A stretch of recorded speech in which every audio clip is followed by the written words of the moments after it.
Hyundai wiped the sweat from his forehead as he finished fixing another broken air filter.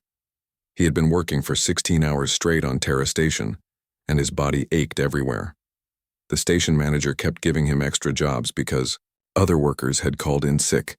Hyundai needed the money, so he never said no. The huge Valkyrie ship sat docked at the station like a sleeping giant. It was 3 times bigger than any human ship Hyundai had ever seen. The aliens who owned it walked around the station acting like they owned everything.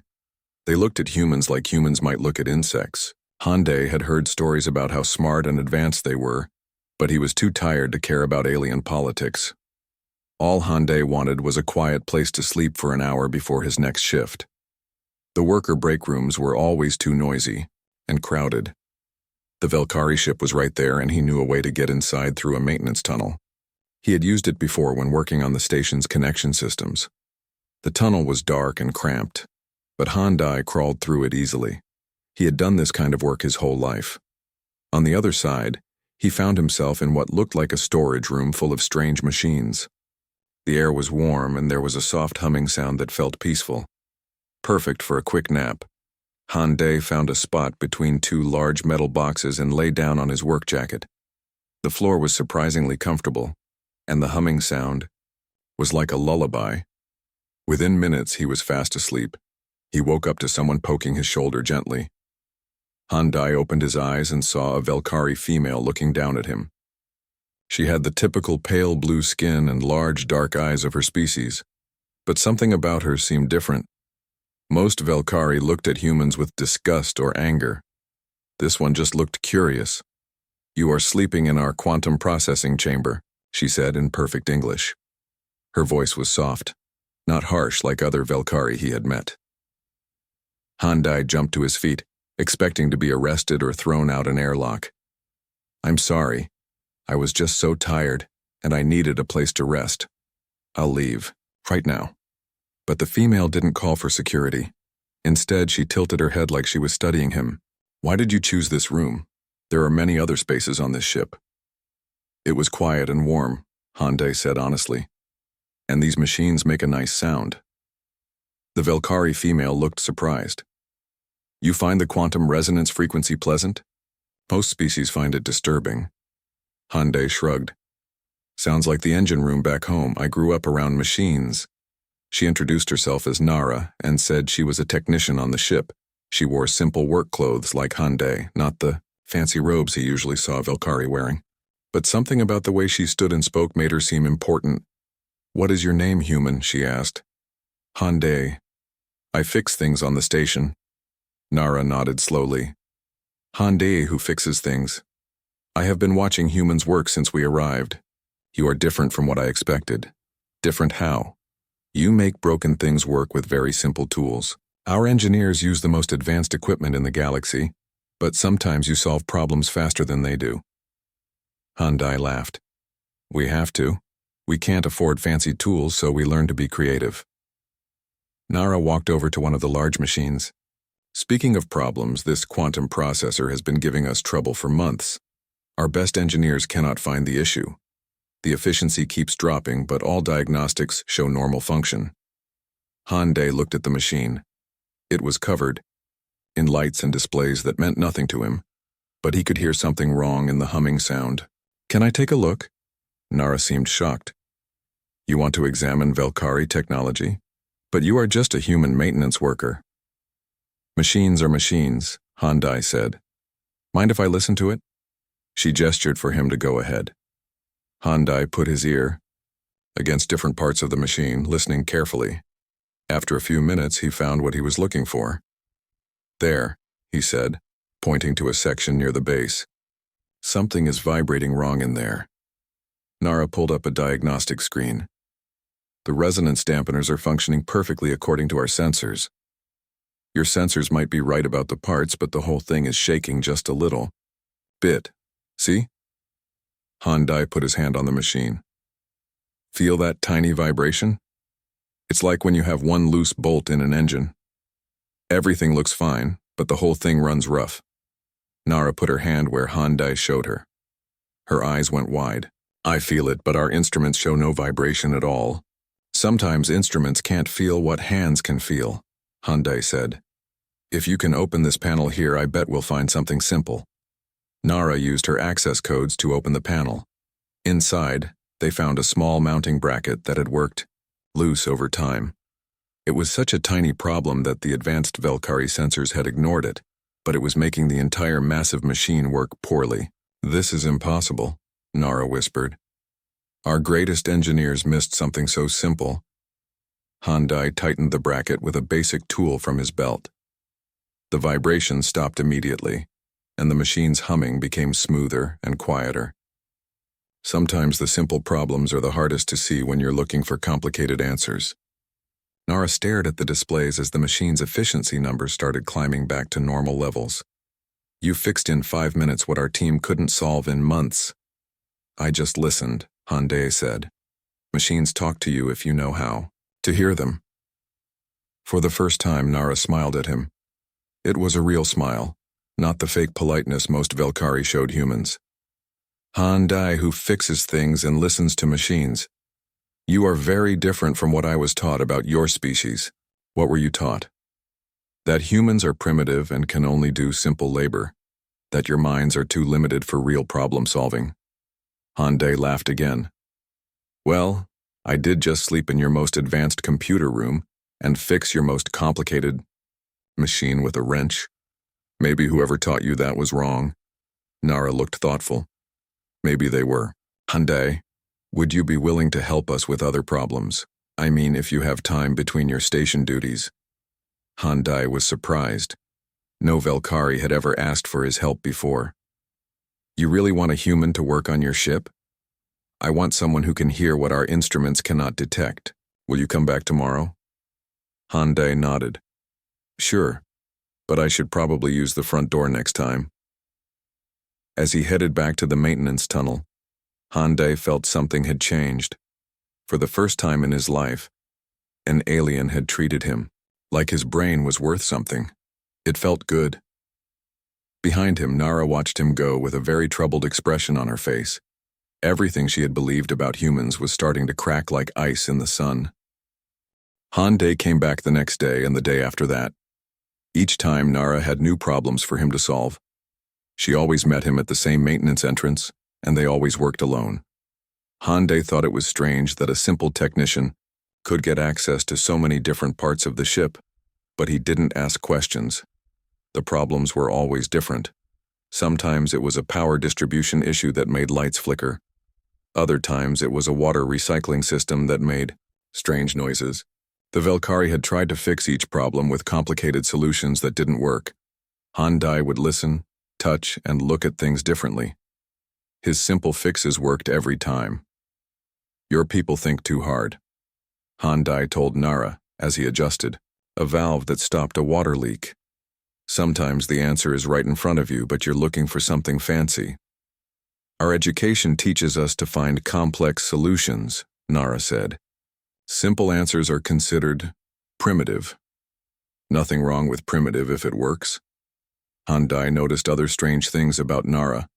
When other Velkari saw her in the hallways, they nodded respectfully. That seemed odd for a regular technician. Her access codes opened doors that should have been restricted. She knew things about the ship that a maintenance worker shouldn't know. One day, Commander Yun Tai stopped Hyundai in a corridor. The tall Velkari officer looked down at him with suspicious eyes. Human, why do you keep coming to our ship? What is your business here? I help fix things, Hyundai said simply. We do not need human help with our technology. Then why do you keep asking me to come back? Commander Yun Tai's expression darkened.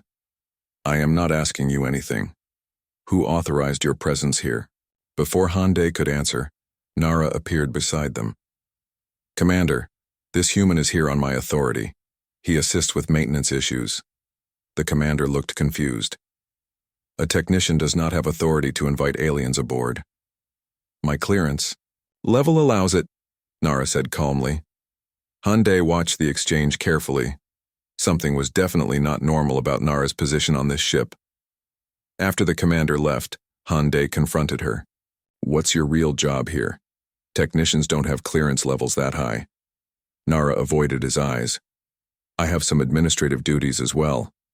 Han Dai didn't believe her, but he let it go. Whatever her real job was, she was the only Velkari who had ever treated him like an equal. Meanwhile, back on Terra Station, Han Dai's friend Dr. So Young was getting worried. She was a scientist who studied alien biology, and she had known Han Dai since they were children. "You've been disappearing every day for weeks," So Young said as they ate lunch together. "Where are you going?" "Just working extra shifts," Han Dai lied. "You look exhausted. And you smell like Velkari technology. That has a very specific scent." So Young was too smart. She had always been able to figure out when Han Dai was hiding something. "It's nothing dangerous," he said. "If it wasn't dangerous, you wouldn't be lying about it," Han Dai sighed. "I've been helping them fix some machines. It's no big deal." "The Velkari asked a human for help? That's impossible. They think we're barely smarter than animals. Maybe some of them are starting to change their minds." So Young grabbed his arm. "Han Dai, if they're using you for something, you need to be careful. The Velkari don't do anything without a reason. Promise me you'll be safe." Han Dai promised, but he was starting to wonder what Nara's real reasons were too. The next day, Nara showed him to the ship's main engine room. It was enormous, filled with glowing crystals and floating metal rings that hummed with power. "This is our hyperdrive system," she said. "It has been running at only 60% efficiency for the past year." Han Dai whistled. "This is way beyond anything I understand. Our engineers have tried everything. New crystals, recalibrated field generators, complete system diagnostics. Nothing works." Han Dai walked around the huge engine, listening to its sounds and feeling the vibrations through the floor. After an hour, he found something interesting. "These crystals here are glowing brighter than those over there. Is that normal?" Nara checked her instruments. "The power output is identical across all crystals. But look with your eyes, not your machines. See how these are just a little bit brighter?" Nara looked where he pointed. "You are right, but the sensors show no difference. Maybe the sensors are wrong, or maybe they're measuring the wrong thing." Han Dai studied the crystal mounting system. It was incredibly complex, but the basic idea was simple. The crystals had to be perfectly aligned to work together. What if some of these crystals are pointing the wrong way, just by a tiny amount?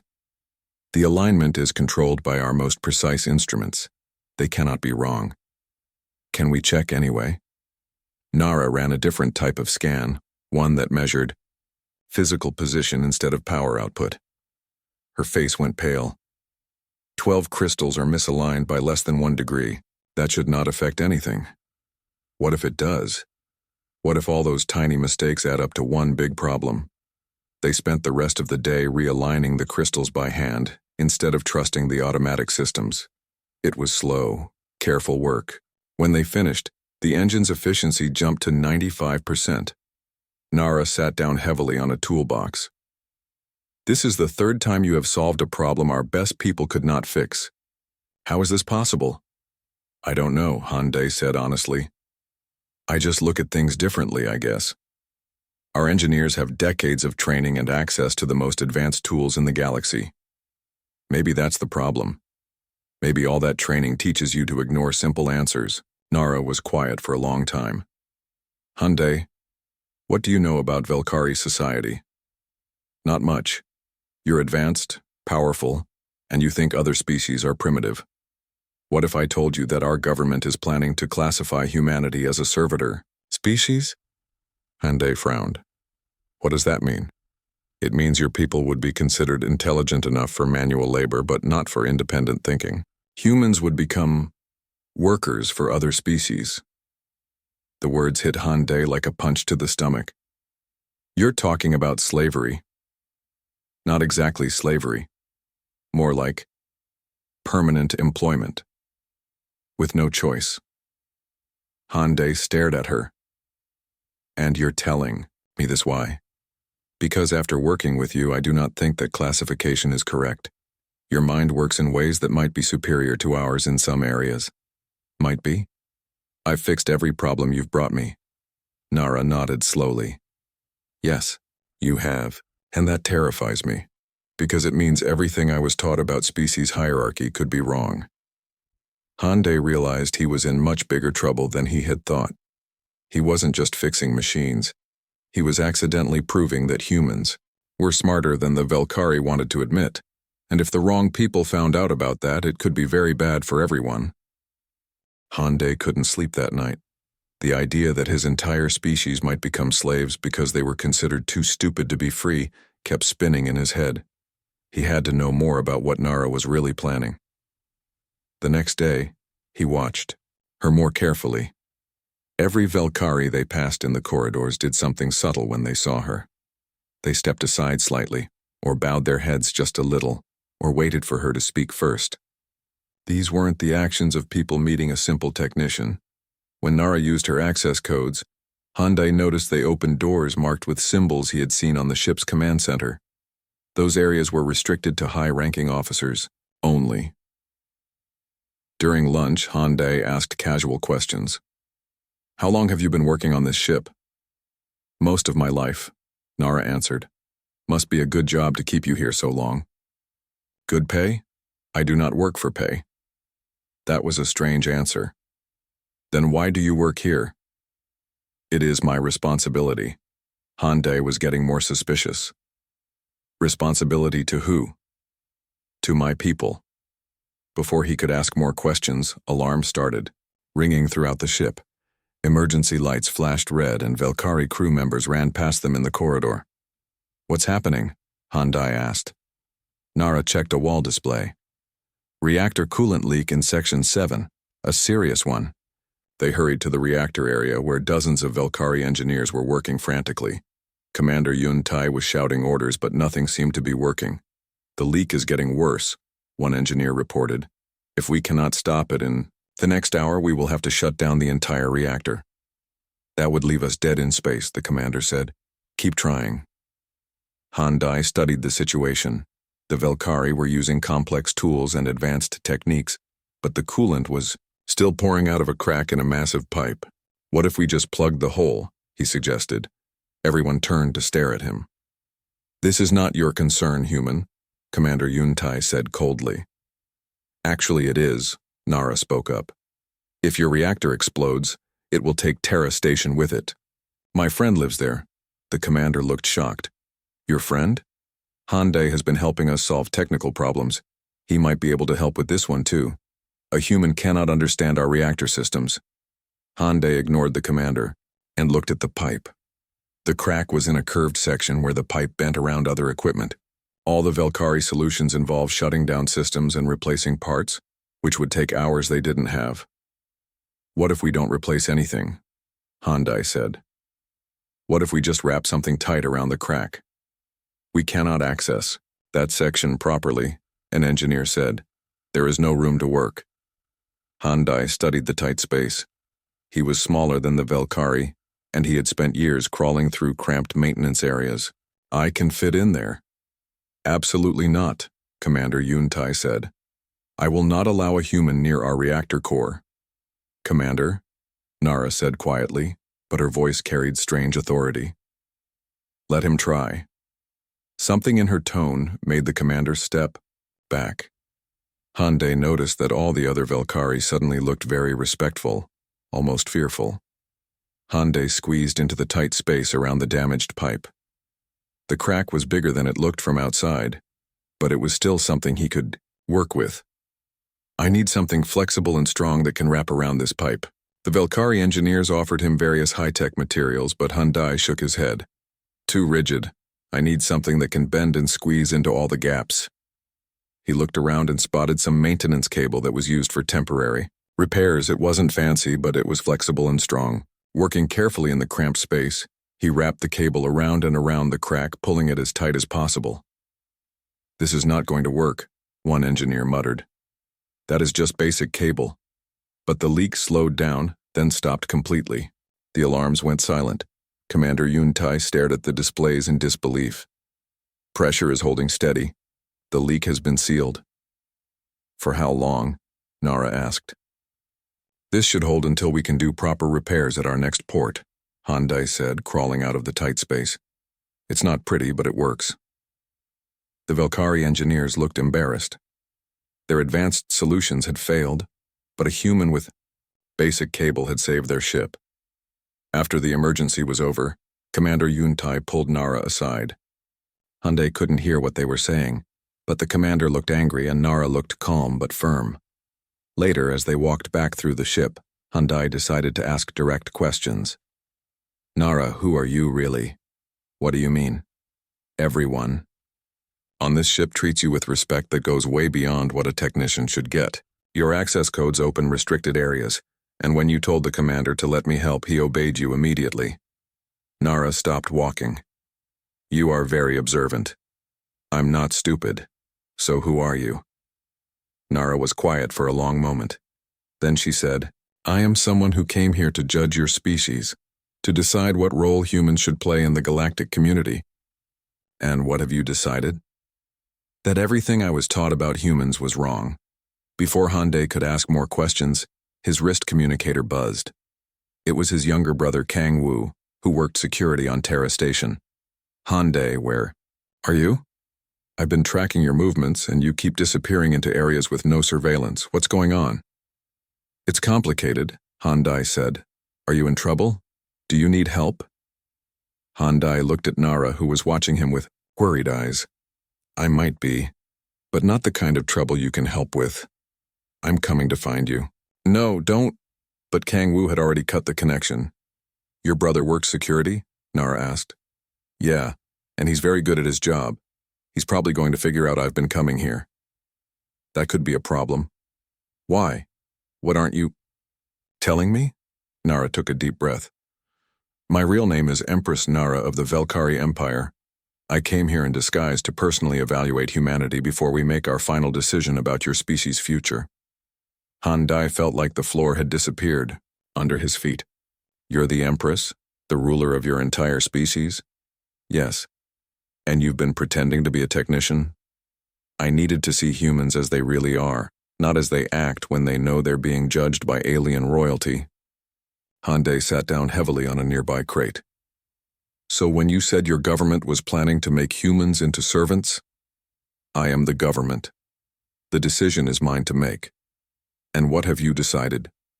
That humans may be the most remarkable species I have ever encountered. But now my own people are starting to suspect that I have been compromised by human contact. Hyundai heard footsteps in the corridor. Kang Wu's voice called out, Hyundai? Are you in there? If your brother finds us together, Nara whispered urgently, it could start a diplomatic incident that neither of our peoples can afford. But it was too late. Kang Wu rounded the corner, wearing his security uniform and carrying a scanner that had clearly led him right to them. Hyundai's brother stopped short when he saw the Velkari female. Hyundai, what are you doing here with her? It's not what it looks like, Hyundai said, even though he wasn't sure what it looked like. Kang Wu's scanner beeped as it identified Nara. His eyes went wide as he read the display. According to this, she's not just any Velkari. The scanner says she's the Empress, Nara finished quietly. Yes, I am. Kang Wu's hand moved to his sidearm. Are you holding my brother prisoner? No, Hyundai said quickly. She's been helping me. Well, I've been helping her. It's complicated. Very complicated, said a new voice from behind them. They all turned to see Commander Yuntai approaching with a squad of armed Velkari soldiers. Empress, you have been exposed, and these humans now know too much to be allowed to leave. The armed Velkari soldiers surrounded Hyundai and Kang Wu. Commander Yuntai looked pleased with himself as he stepped forward. Empress, these humans have learned state secrets, the commander said. They must be contained until we decide what to do with them. You will not harm them, Nara said firmly. They are a security risk. The human government cannot know that you have been here in disguise. Kang Wu slowly reached for his weapon, but Hyundai shook his head. Don't. There are too many of them. Before anyone could move, new alarms began blaring throughout the ship. This time they were different alarms, more urgent and frightening. A Velkari officer rushed up to Commander Yuntai. Sir, we have an emergency. The station's main power core is overloading. If it explodes, it will destroy both Terra Station and our ship. Commander Yuntai grabbed the officer. How long do we have? Less than 2 hours, sir. Can we detach from the station and escape? No, sir. The docking clamps are powered by the station's main grid. If the power core fails, the clamps will lock. Permanently.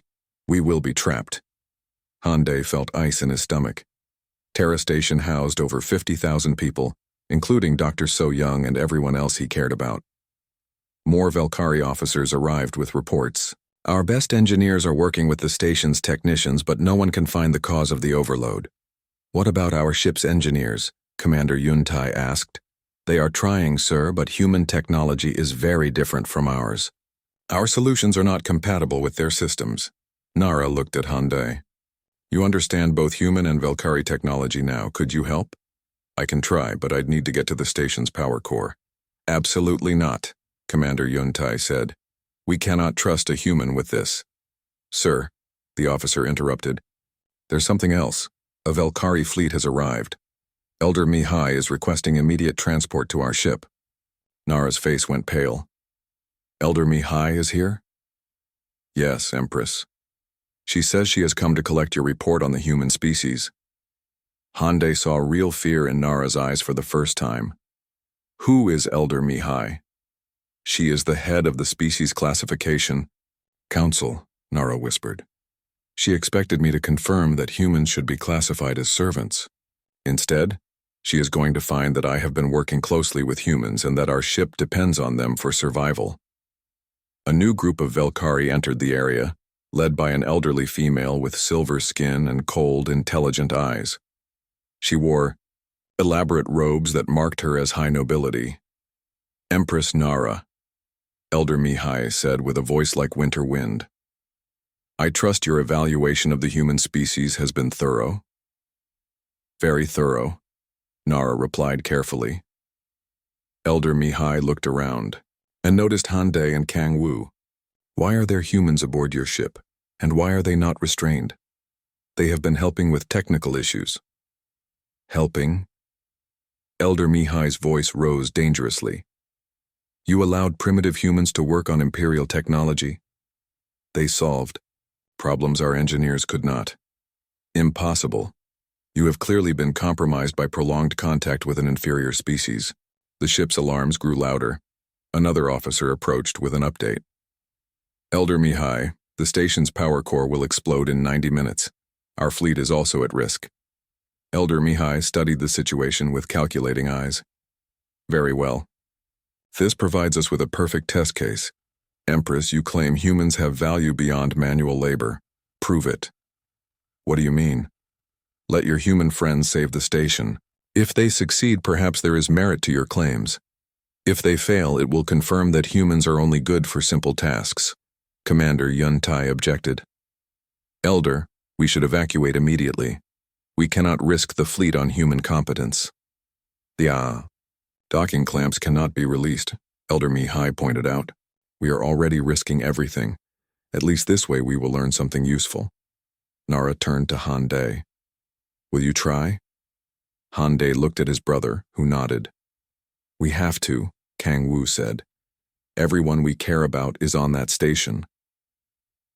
I'll need help, Hyundai said, and access to both human and Velkari technical teams.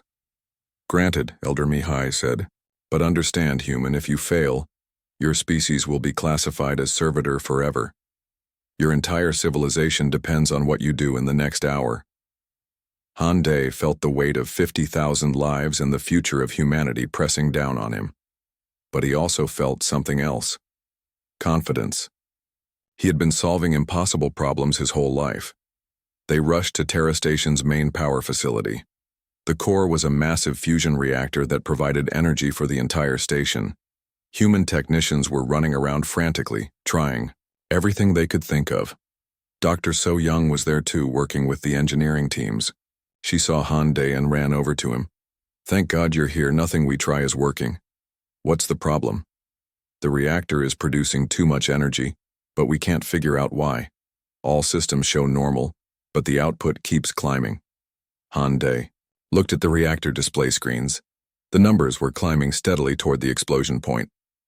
He also noticed several Velkari engineers working alongside the humans, sharing their advanced diagnostic tools. The humans and Velkari are working together? He asked. Elder Mi-Haye ordered full cooperation, Nara explained. This is the test. Han Day studied both the human and Velkari data. Something was wrong, but he couldn't put his finger on it. The fusion reaction itself was normal. The containment fields were stable. All safety systems were functioning. It's like the reactor is being fed extra energy from somewhere, Dr. So Young said. That gave Han Dai an idea. What if it is? What if something is pumping extra power into the system? He looked at the station's power grid layout. Terra Station was connected to the Velkari ship, sharing power and data connections. When did this overload start? About 6 hours ago, a technician answered. Hyundai turned to Nara. When did your ship's hyperdrive efficiency jump to 95%? Yesterday, after you realigned the crystals. Oh. Your hyperdrive is running so efficiently now that it's producing excess energy. That energy is feeding back through the power coupling into our reactor. The Velkari engineers looked at their readings. He is correct. There is a feedback loop through the docking interface. Can we just disconnect the ships? Commander Yuntai asked. Not without shutting down both reactors first, Dr. So Young said. That would take hours. Hyundai thought hard. They needed to stop the energy feedback without shutting anything down. What if we don't stop it? What if we redirect it? Redirect it where? Elder Mi-Hai asked. Hyundai pointed to the station's secondary systems. The station has been running on minimum power to save money. What if we use the excess energy to power up all the systems we normally keep offline? The human and Velkari engineers worked together, calculating load requirements and power distribution. It was complex work that required both human creativity and Velkari precision. It should work in theory, Dr. So Young said. But we've never tried anything like this. We activate every non-essential system on the station simultaneously, Han Dai explained. Lights, backup computers, maintenance systems, everything that should absorb the excess energy. They had 30 minutes left. Working together, humans and Velkari rerouted power systems throughout the massive station. It was the most complicated engineering project any of them had ever attempted. Activating full power systems now, Dr. So Young announced. Throughout Terra Station, lights came on in areas that had been dark for years. Computer systems hummed to life. The station became brighter and more alive than it had ever been. The reactor readings started dropping immediately. The overload warning lights went from red to yellow to green. Power core stable, a technician announced. Crisis averted. Elder Mi-Hai studied the displays with amazement. Humans and Velkari working as equals. I have never seen anything like this. Neither had I until I met Hyundai, Nara said. Elder Mi-Hai turned to Hyundai. You saved not just your station, but our fleet as well. And you did it using both human and Velkari knowledge working together. Hyundai was exhausted, but he felt proud. We did it together. Neither species could have solved this alone. Perhaps that is the most important lesson of all, Elder Mi-Hai said thoughtfully. 3 months after the crisis at Terra Station, Hyundai stood in a place he never thought he would see. The Velkari Imperial Council chamber. The massive room was filled with hundreds of Velkari leaders from across their empire. At the center sat Empress Nara on her golden throne, no longer pretending to be a simple technician. Hyundai wore formal clothes now instead of his old work uniform, but he still carried his tool belt. Some things never change. The council will now hear the final report on humanity's classification, Elder Mi-Hai announced to the assembly. Hyundai listened as Nara stood and addressed her people. Her voice carried clearly through the enormous chamber. For centuries we have believed that intelligence comes in only one form. Our form, Nara began. We thought that any species different from us must be inferior to us.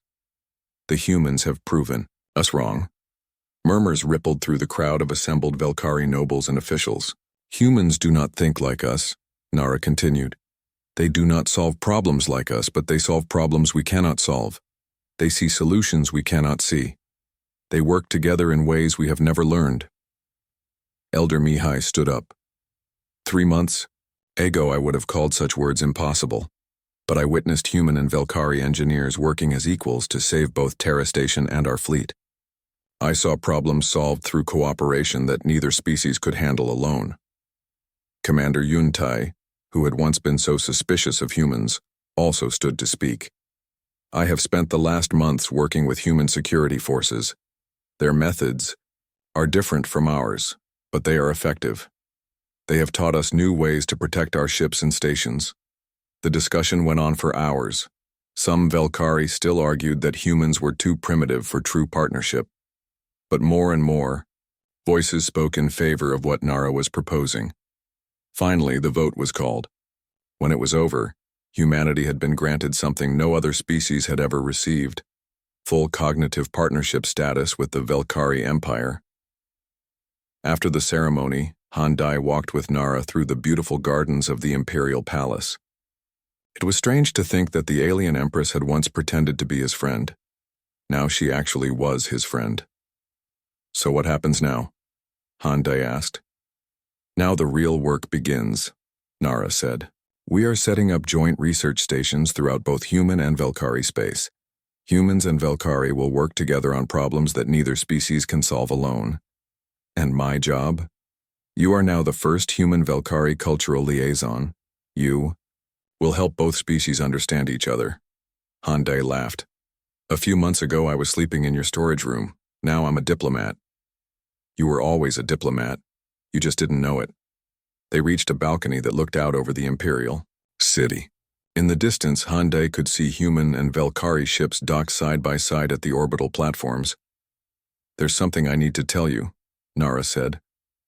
The Velkari Empire has contact with 43 other intelligent species. Most of them we have classified as servitors or clients, none as equals. Because they're not as advanced as you? Because they think differently than we do. But after working with humans, I wonder if we have made the same mistake with all of them. Handai understood what she was saying. You want to test your assumptions about the other species too? Yes, and I want you to help me do it.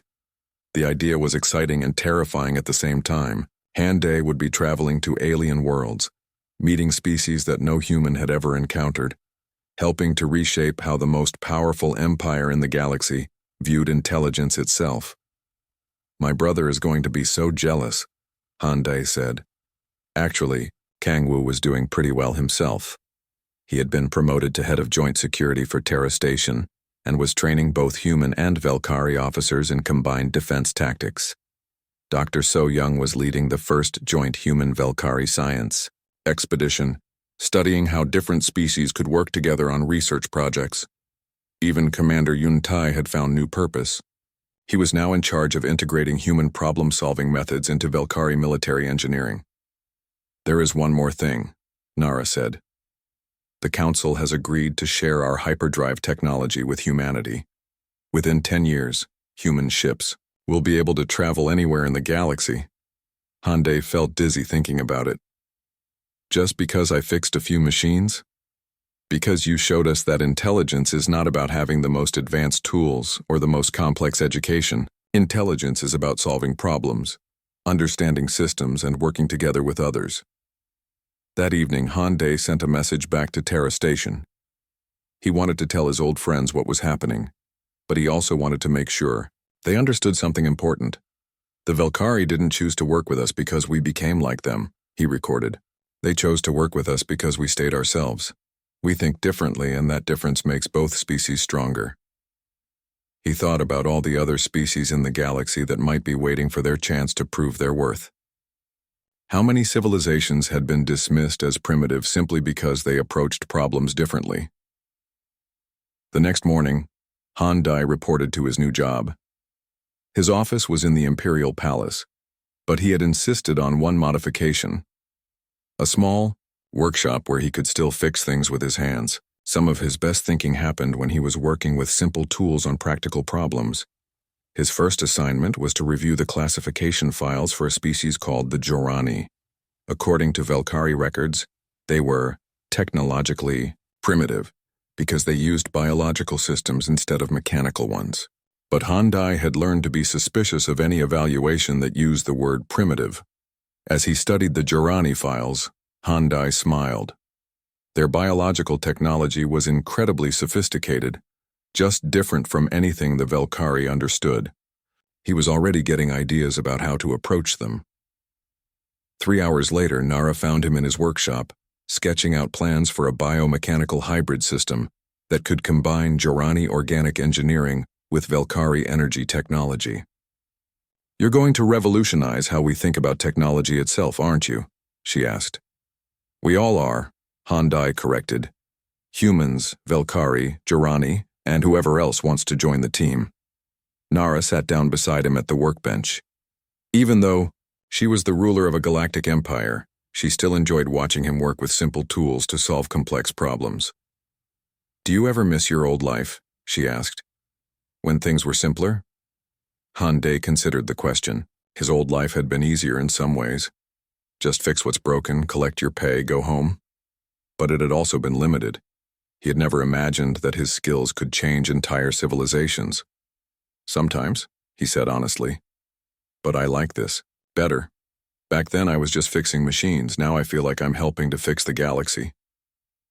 Outside the workshop windows, human and Velkari students walked together through the palace gardens, sharing ideas and learning from each other. In the orbital shipyards, mixed crews were building vessels that combined the best of both species' technologies. It was just the beginning. Soon, representatives from dozens of species would be arriving to learn about the new model of cooperation that had started with a tired mechanic taking a nap in the wrong room. Handai picked up his favorite wrench and got back to work. He had a feeling that the galaxy was about to get a lot more interesting, and somebody was going to need to fix all the problems that came with connecting so many different kinds of minds. Fortunately, he was very good at fixing things. The end.